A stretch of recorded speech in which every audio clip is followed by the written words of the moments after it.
Hola, ¿qué tal? ¿Cómo está? Les saluda Kay Guerrero esta noche en vivo desde Atlanta. Esta es una nueva edición de Conclusiones. Mi compañero Rafael Romo, que está el día de hoy en ausencia de Fernando del Rincón, está teniendo un problema técnico, pero esperamos que en cualquier momento pueda unirse a la programación. Pero quería comentarles que el día de hoy, acá en Conclusiones, vamos a analizar dos temas. El primero de ellos tiene que ver acá en Estados Unidos con el gobernador de Nueva York, Andrew Cuomo, sumido ya en el escándalo. Fue acusado de acoso sexual por dos mujeres y de insinuaciones no deseadas por otra. Y también surgen nuevas alegaciones de que al parecer el gobernador Cuomo le pidió a su personal que manipulara cifras de muertes por coronavirus en hogares para adultos mayores. No se sabe qué va a pasar con este tema y muchos se preguntan si el gobernador, uno de los favoritos del Partido Demócrata, podría sobrevivir esta tormenta. Pero también hay un tema muy importante para nuestra comunidad y tiene que ver con la inmigración. No más campamentos. Las autoridades mexicanas empiezan a desmantelar albergues improvisados para migrantes que se habían levantado a lo largo de toda la frontera con Estados Unidos durante la administración de Donald Trump, pero eso podría cambiar, por supuesto, durante el gobierno de Joe Biden. Así que comenzamos.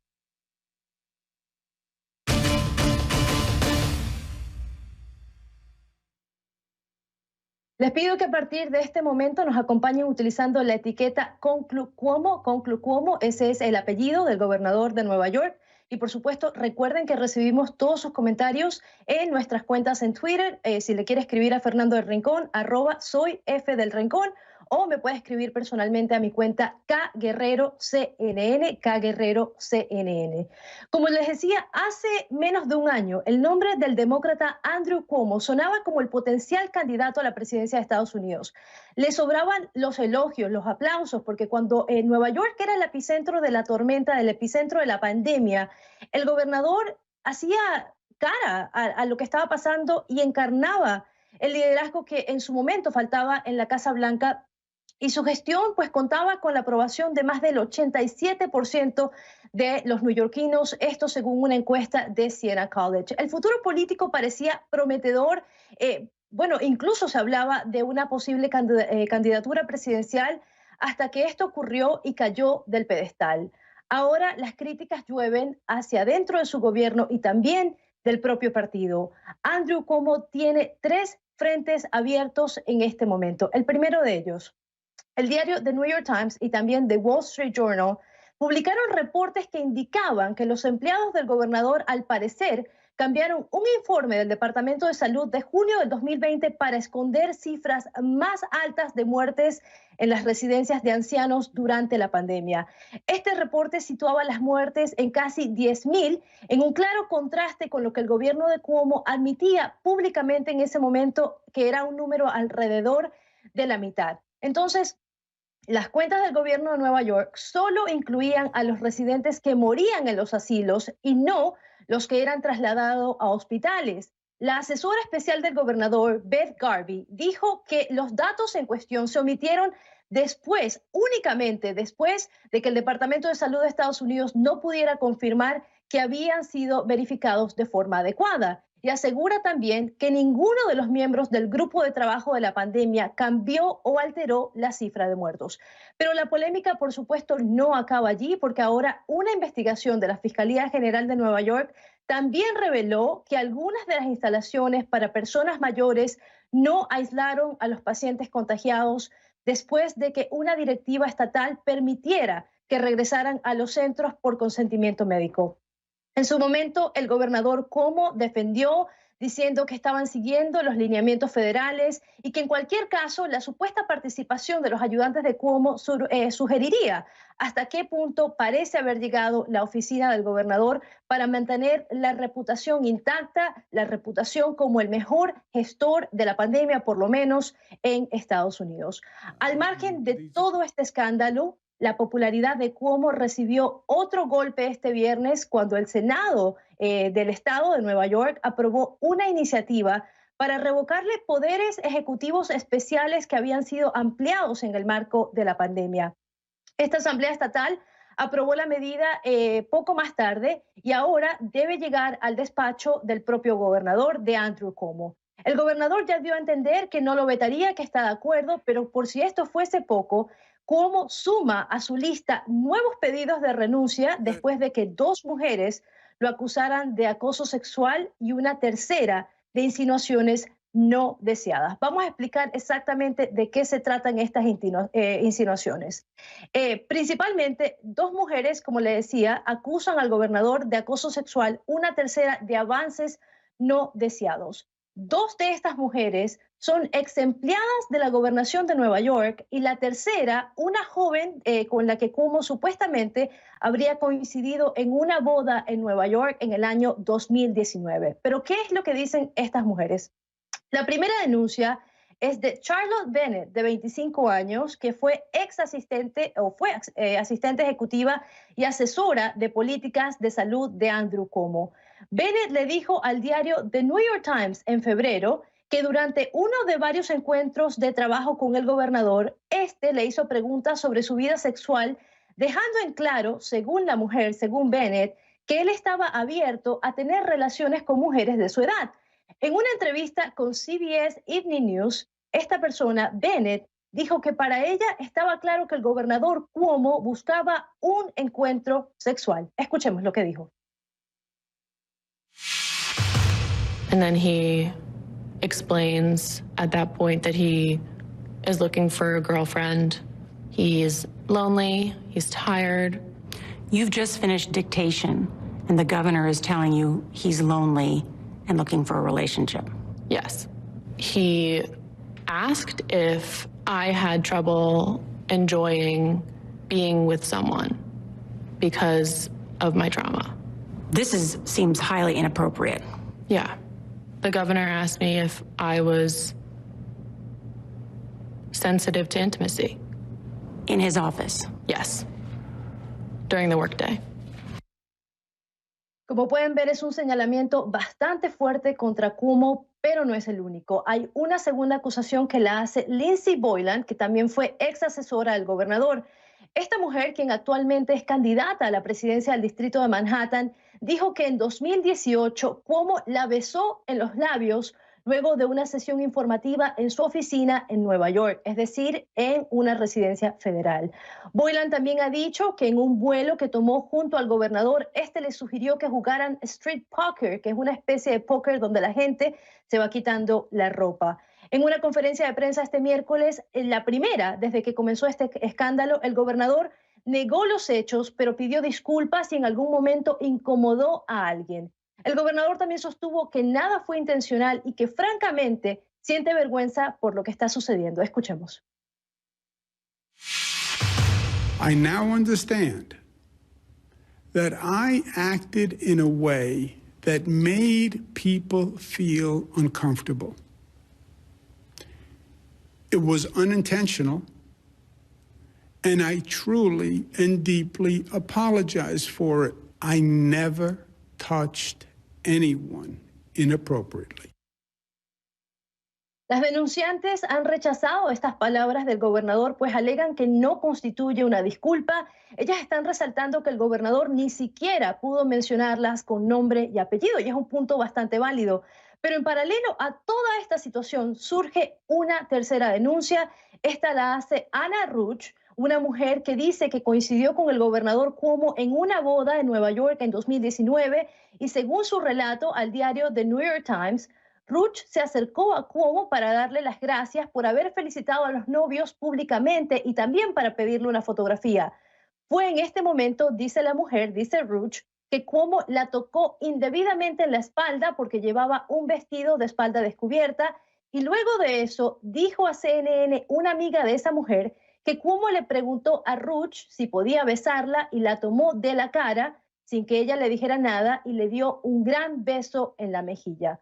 Una amiga de Ruch, que no fue identificada por el New York Times, presenció el momento y compartió esta imagen en pantalla, pero no precisa cómo sucedieron los hechos. Sobre este incidente específico, Cuomo ha dicho que nunca fue su intención incomodar a la mujer y a nadie tampoco, ¿no? Y dice que esta era la forma en que su padre, que también fue gobernador de Nueva York y que era de descendencia italiana, saludaba a la gente y era algo que él mismo había adoptado. El gobernador Cuomo pidió disculpas y dijo que de igual manera era inexcusable. Ahora, todas estas denuncias, todas, están siendo investigadas por la fiscal general de Nueva York en medio de llamados de políticos de todos los partidos, republicanos y demócratas, que ahora piden la renuncia de Cuomo. El gobernador dijo tajantemente que no va a renunciar, que esperará a los resultados de las investigaciones. Vamos a analizar este caso con nuestro primer invitado.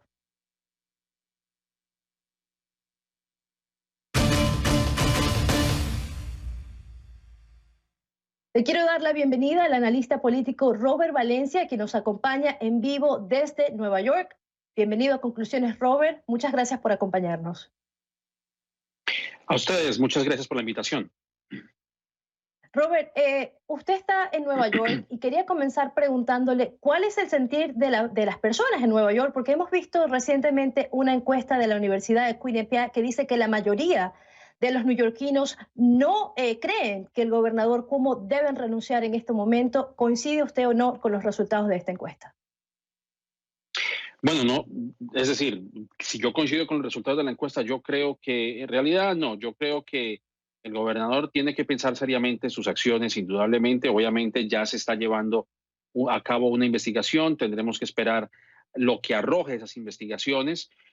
Pero sí, indudablemente el sentir en la ciudad, además de que no quieren que el gobernador renuncie, también es interesante reconocer que los neoyorquinos no quieren que Cuomo se vuelva a reelegir, ya que él tiene aspiraciones para la reelección en 2 años. Y es notable porque obviamente Andrew Cuomo tiene un desgaste, y eso es natural cuando una persona ocupa un poder por mucho tiempo. O sea, el gobernador lleva en el cargo más de 10 años, desde el 2011.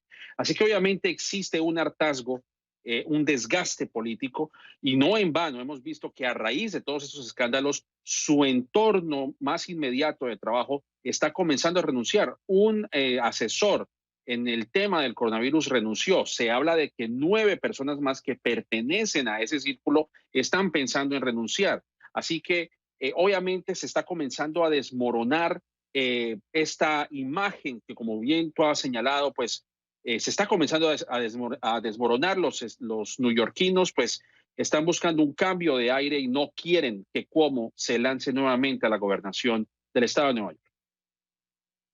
Obviamente el gobernador ha dicho que estas mujeres están en todo su derecho de presentar las denuncias, y él dice que él apoya las investigaciones, pero también hay quienes alegan o podrían decir que estas alegaciones llegan en un momento muy delicado, pues consideraban a Cuomo, ¿no?, como el futuro del Partido Demócrata.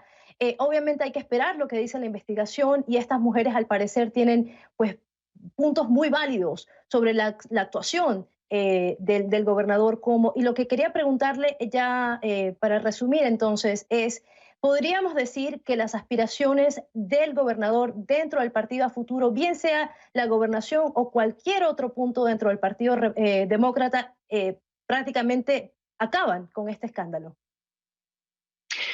Pues en mi opinión es posible. Realmente yo creo que el Partido Republicano aquí tiene que poner un alto, sinceramente. Yo creo que, bueno, obviamente se ha hablado de un doble rasero incluso de parte de los republicanos, porque los demócratas han sido los primeros en señalar los acosos sexuales de personas como Donald Trump, que han sido flagrantes y han sido claramente demostrables. Lo mismo ocurrió con el juez Kavanaugh, cuando hubo una denuncia grave de violación sexual, y aún así fue nominado y está ahora ocupando una curul en la Corte Suprema. Y lo mismo ocurrió, digamos, en muchos casos donde los republicanos, donde hay políticos republicanos que están envueltos digamos, en escándalos similares. Entonces, aplicar esa misma postura con sus partidarios, pues debe ser también la norma. Lo hizo con Al Franken, le pidieron incluso al gobernador de Virginia, Ralph Northam, que renunciara por un caso de un asunto que lo involucró a él, que era un acto racista, el pintarse la cara de negro. Pero aquí hay una cosa que vale la pena mencionar también.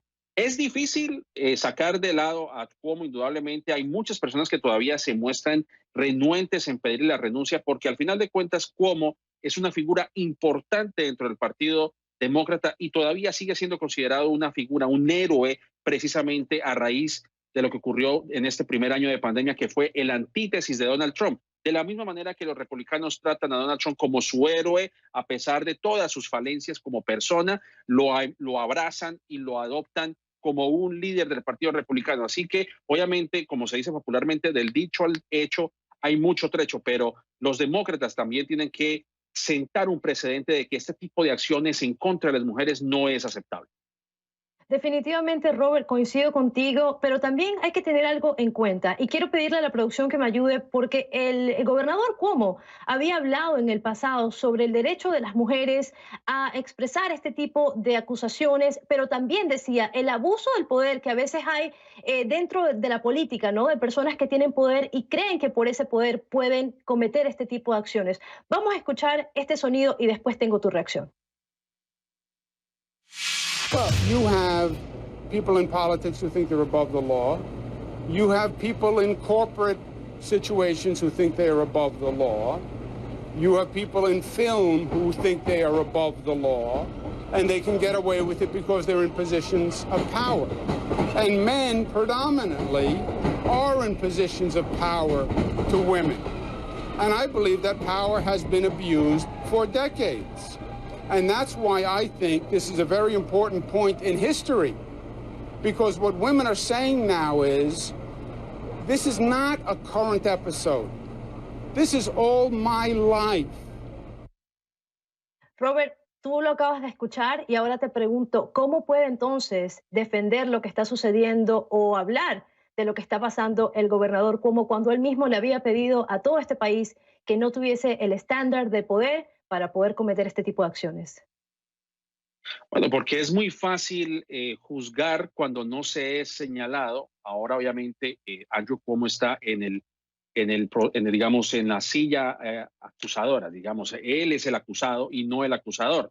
Obviamente, los políticos no se jactan de ser congruentes en muchas de sus políticas y muchas de sus acciones. Y un ejemplo claro, un ejemplo claro, lo vimos en el 2018. El mismo Andrew Cuomo le pidió al que fue en aquel entonces el fiscal general del estado de Nueva York, Eric Schneiderman, le pidió que renunciara cuando horas después saliera un reporte en el New York Post de que 4 mujeres también habían reportado abuso sexual de parte del señor Schneiderman. Una vez salió ese reporte, Cuomo le pidió la renuncia de manera inmediata. Entonces, si le preguntamos al Cuomo del 2018 si el Cuomo del 2021 debe renunciar, pues la respuesta sería sí. O sea que obviamente lo que estamos viendo es un doble rasero, obviamente, y esto ocurre en todos los casos. Es fácil señalar, pero cuando se es señalado, la situación cambia y los papeles se invierten.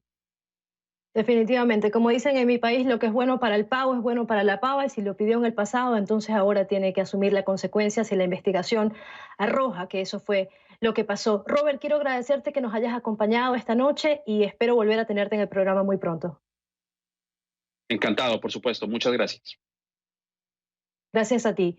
Antes de ir a la pausa, vamos a hacer seguimiento porque hemos durante toda la semana hablado sobre este trágico accidente en California donde 13 inmigrantes, la mayoría de ellos mexicanos, perdieron la vida. Mi compañera Jacqueline Hurtado tuvo la oportunidad de hablar con la madre de una de las víctimas y este es el informe. Por la situación que se estaba viviendo, pues tuvimos que salir.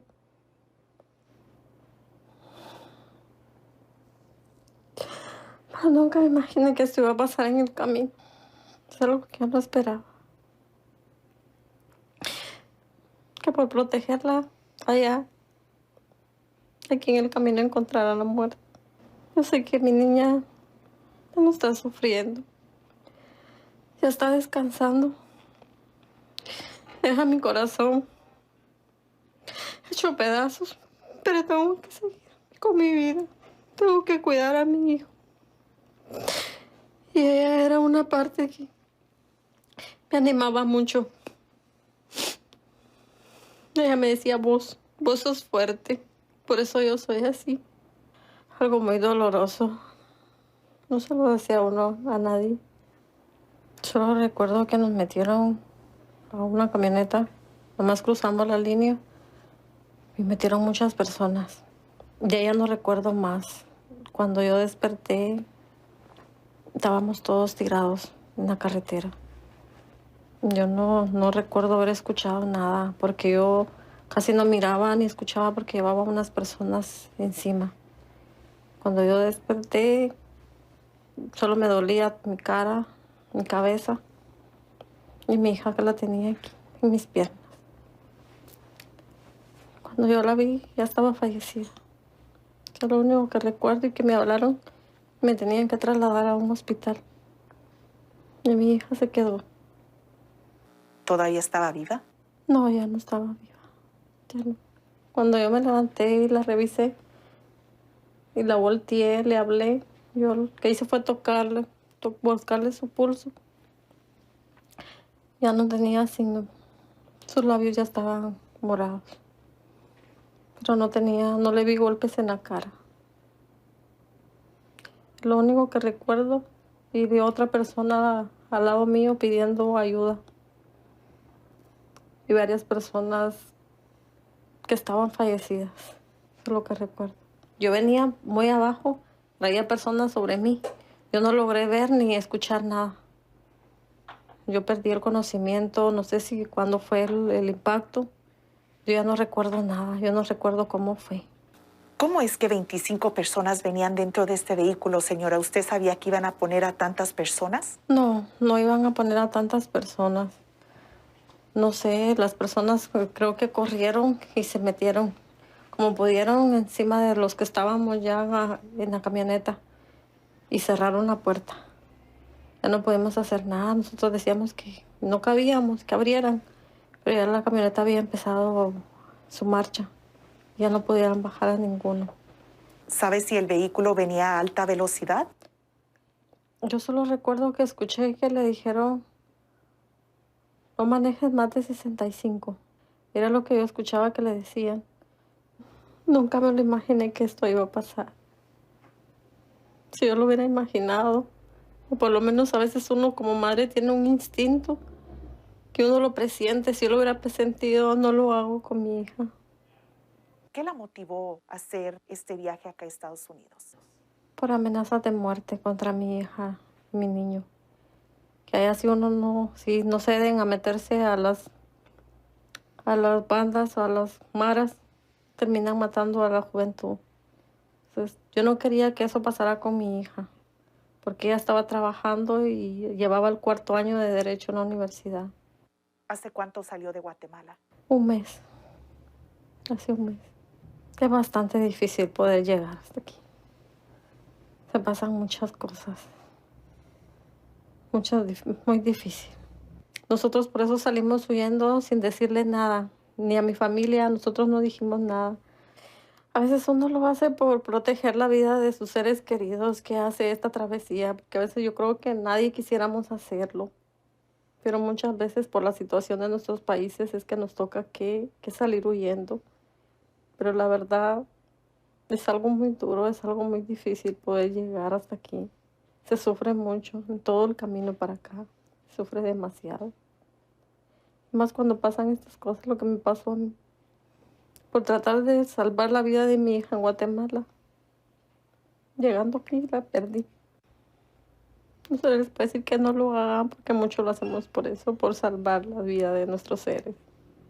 Pero sí es algo muy difícil. Jacqueline Hurtado, CNN, Los Ángeles. Aquí hay que hacer un paréntesis porque esto es un testimonio desgarrador, pero uno que nos hace pensar una y otra vez cuáles son los motivos, por qué estas personas salen de sus países y desesperadamente tratan de llegar a Estados Unidos. Precisamente, la Casa Blanca informó que el presidente Joe Biden sostuvo una conversación con el presidente de Guatemala, Alejandro Yamatei, para hablar sobre estos temas y quizás evitar que a futuro este tipo de tragedias puedan ocurrir. También quiero decirle que la producción me acaba de informar que mi compañero Rafael Romo ya pudo reconectarse, está con nosotros en este momento, así que voy a ir directamente aquí mismo en Atlanta, a unos pocos kilómetros de mi casa, a saludar a Rafael. Rafa, ¿cómo estás? Buenas noches. ¿Qué tal, Gay? Te agradezco infinitamente que te hayas hecho cargo de la conducción mientras solucionamos algunos problemas técnicos. La realidad de la pandemia es que cuando uno transmite desde casa todo puede pasar. Gracias Kay, por tu profesionalismo, un testimonio desgarrador, sin duda alguna, el que acabas de presentar. Y una segunda víctima guatemalteca fue identificada como Magdalena Elizabeth López, de 20 años. Michelle Mendoza, nuestra reportera en Guatemala, se desplazó hasta el pueblo de la joven para hablar con sus familiares. Su madre, Fidelina Escobar, le contó que su hija se fue a Estados Unidos como tantos otros migrantes buscando un futuro mejor y que fue otro de sus hijos que vive en Estados Unidos quien le informó sobre esta tragedia. Escuchemos. Estamos destrozados porque no me imaginaba que iba a pasar con mi niña esto.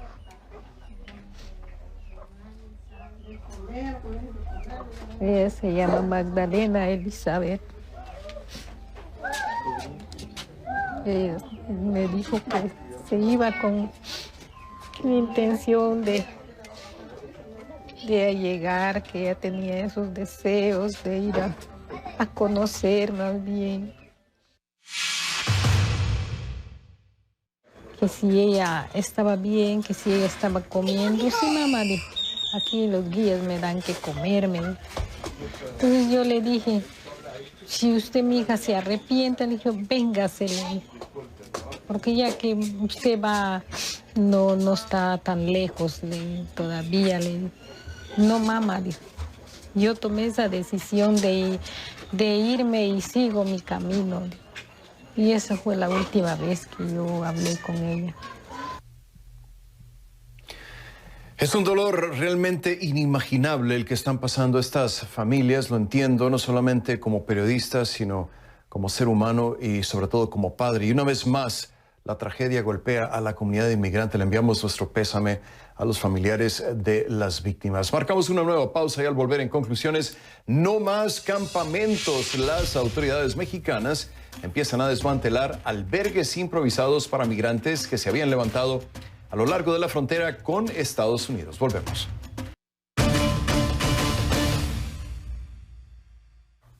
Les pido que a partir de este momento me acompañen utilizando la etiqueta numeral Conclu Frontera MXEEU, numeral Conclu Frontera México, Estados Unidos. Recuerden que recibo todos sus comentarios.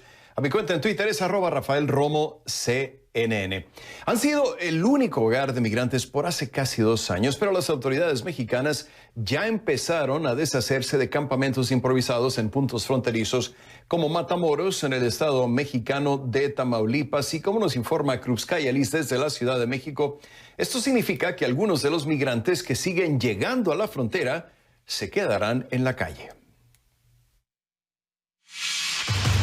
Las autoridades locales en Matamoros, Tamaulipas, han comenzado el desmantelamiento del campamento de migrantes que se habilitó hace casi 2 años como parte del acuerdo entre el entonces presidente Donald Trump y su homólogo Andrés Manuel López Obrador para que los solicitantes de asilo o refugio se quedaran en México hasta en tanto se resolvía su trámite. El presidente de Estados Unidos, Joe Biden, ha revertido esta controvertida política de inmigración, por lo que se decidió que a partir del 19 de febrero se empezaría a procesar la entrada de todas las personas que estaban inscritas en los protocolos de protección al migrante para que sus casos fueran procesados en Estados Unidos, algo que este programa no contemplaba. Debido a ello, una gran parte de los migrantes de los casi 750 que vivían en este campamento, según cifras de ACNUR, ya han ingresado a Estados Unidos para continuar con su solicitud, por lo que este lugar será clausurado. Pasado mañana se cierra el campamento, definitivamente. Vamos a hacer la logística para que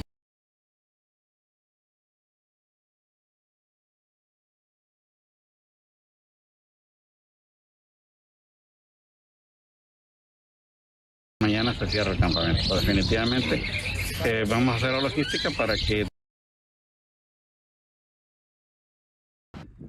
pasado mañana se cierra el campamento, definitivamente. Vamos a hacer la logística para que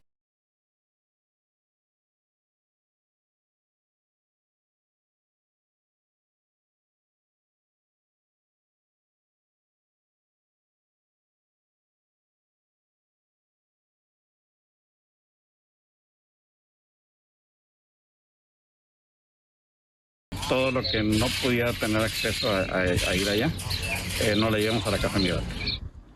El problema que ahora enfrentan, señala, es que continúa llegando gente que quiere cruzar al otro lado de la frontera, sobre todo mexicanos. Esto a pesar de que la Casa Blanca aclaró que las personas que buscan inmigrar a Estados Unidos y que no están dentro de este programa, si intentan cruzar, serán expulsados. Ha llegado mucha gente por ahí, unas personas que llegaron de Guerrero, ayer se vinieron, entonces yo creo que va a continuar. De hecho, estamos llenos en la Casa de Migrantes, hoy amanecimos con 140 personas. Entonces, este es un indicativo de que está llegando gente y hemos visto aquí en los alrededores del Puente Nuevo que hay gente ya postada, sobre todo hay muchos mexicanos. Eso nos preocupa porque el programa no es para ellos, el programa es para MPP. Esa era también una de las preocupaciones de algunas organizaciones civiles de Matamoros. Ahorita tenemos un problema ya grande. A lo largo de este mes ya tenemos 60 personas registradas que han llegado a la ciudad y unas están quedando a dormir en la calle con niños. Y obviamente se vuelven más vulnerables al estar expuestos en la calle, sin alimentos, sin lo más indispensable. Para quienes sí estaban inscritos en este programa, la decisión de la administración Biden ha sido una esperanza, como dice Sandra Andrade, migrante salvadoreña y quien permaneció 15 meses en este campamento. Darle las gracias. Gracias por darnos este pedacito de tierra para poder esperar nuestros procesos. Que Dios bendiga a México y esperemos un día verlo libre de todo lo que ha pasado en este lugar para que no vuelva a repetirse, que nuestras naciones... De acuerdo a las autoridades, quienes aún se encuentran en el campamento serán trasladados a un refugio hasta en tanto se resuelve su situación. Krupskaya Liz, CNN, Ciudad de México. Han empezado a desmantelar estos campamentos demasiado pronto. Al regresar voy a analizar el tema con una invitada especial, María Dolores París Pombo, del Colegio de la Frontera Norte. Nos va a acompañar desde Tijuana. Regresamos con más aquí en Conclusiones.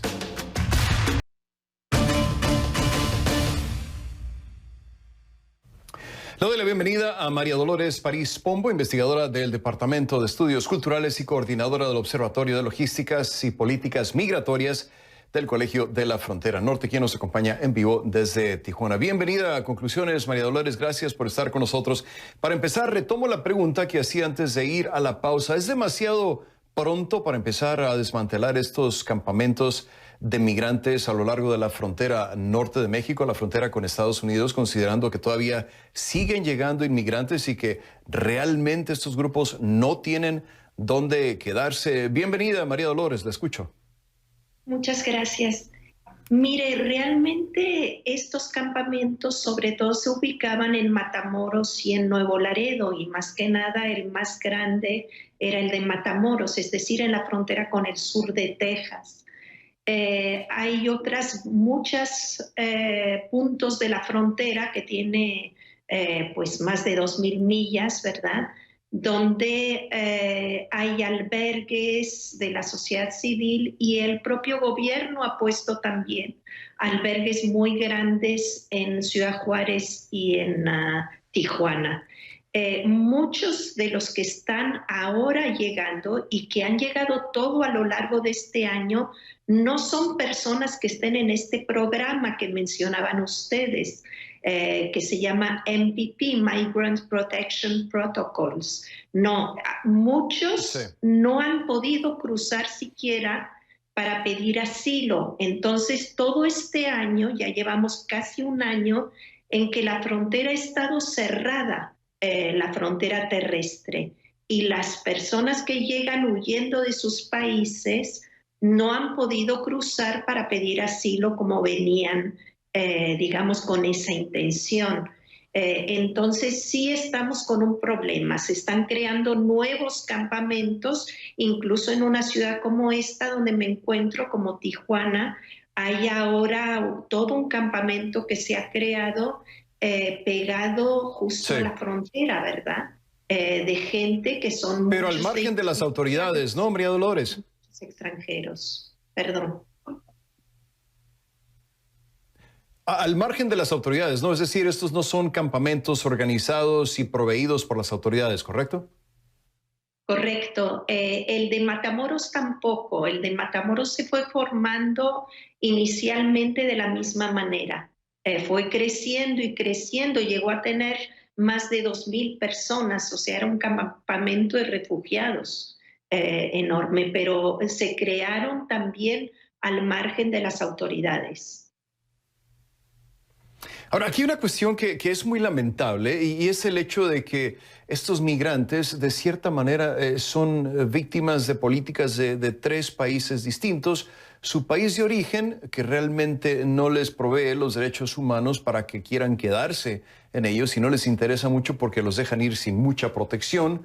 México, que quisiera deshacerse de ellos a la mayor brevedad posible, y Estados Unidos, que no los deja entrar, a pesar de que muchos de ellos sí tienen casos legítimos de asilo. Entonces, no sé, la pregunta del millón quizá, María Dolores, es ¿qué hacer con estas comunidades que representan más bien una crisis humanitaria? Sí, está.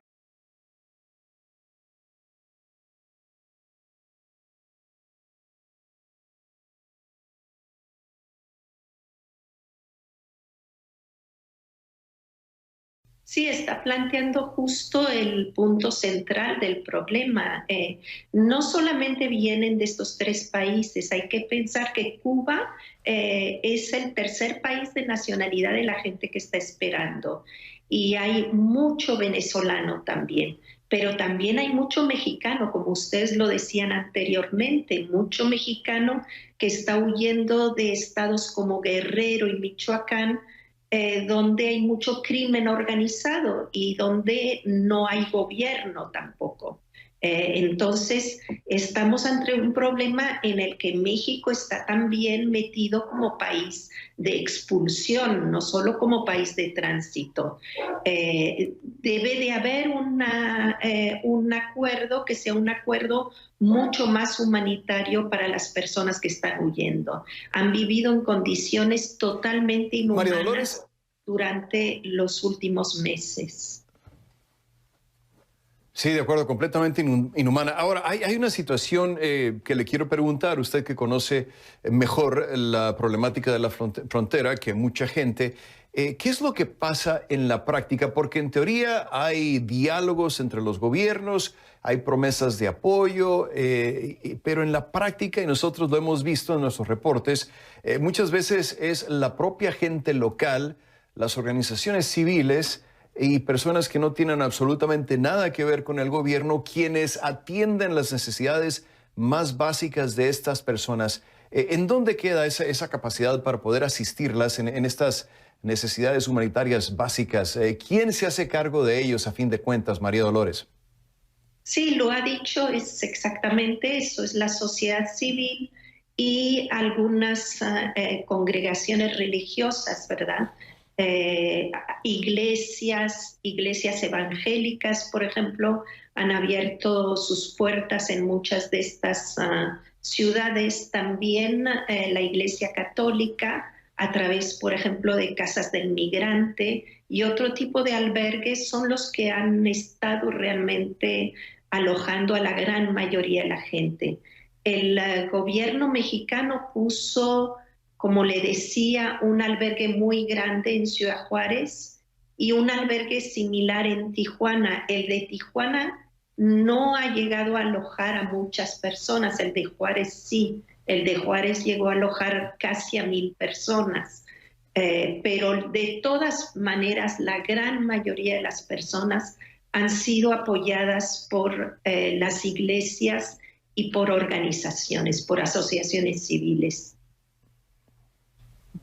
María Dolores, quiero preguntarle qué tan importante, qué tan significativo es el fenómeno del mejor aquí me quedo, es decir, un inmigrante, por ejemplo, que viene de El Salvador con la intención de llegar a California, ve la problemática que hay en la frontera, que no tiene un caso mediante el cual apelar para una protección de asilo y decide mejor quedarse en algún punto de la frontera en México. ¿Se da muy a menudo esta situación o estamos hablando de una población estadísticamente insignificativa? Sí, se ha dado mucho en el último año, sobre todo por desesperación, ¿verdad? Mucha gente abandonó sus casos en Estados Unidos porque llevaban un año completo sin ir a corte. Entonces terminaron encontrando trabajo, algunos se mudaron de ciudad, por ejemplo, algunos que estaban en Tijuana se fueron a Monterrey porque ahí encontraron trabajo, a otra ciudad como la Ciudad de México también, ¿verdad? Y algunos incluso se han regresado a sus países de origen, porque a veces dicen prefiero morirme allá que morirme aquí, ¿verdad? Sí. Entonces eso... No les queda otra. Bien, le agradezco muchísimo a María Dolores París Pombo, investigadora del Departamento de Estudios Culturales y coordinadora del Observatorio de Logísticas y Políticas Migratorias del Colegio de la Frontera Norte en México. Regresamos.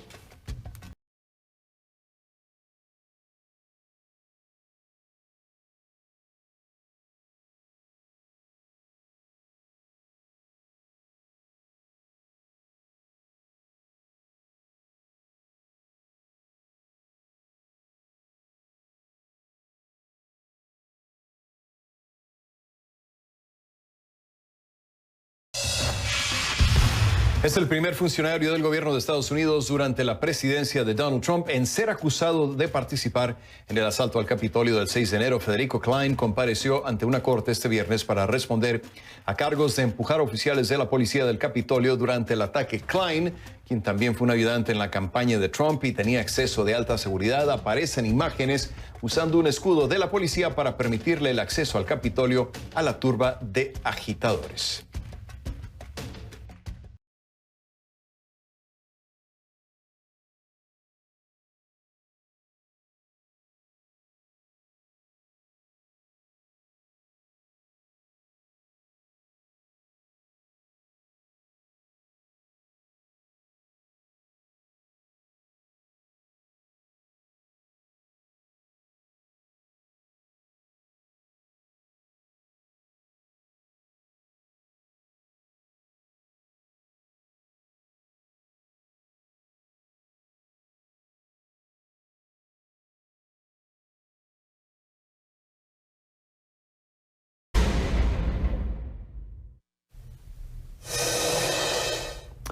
Y así llegamos al final de una edición más de Conclusiones. Soy Rafael Romo en Atlanta, a nombre de todo el equipo, especialmente Kay Guerrero. Gracias por su atención. Nos vemos este fin de semana en las diferentes ediciones de Mirador Mundial. Hasta entonces, que la pasen bien.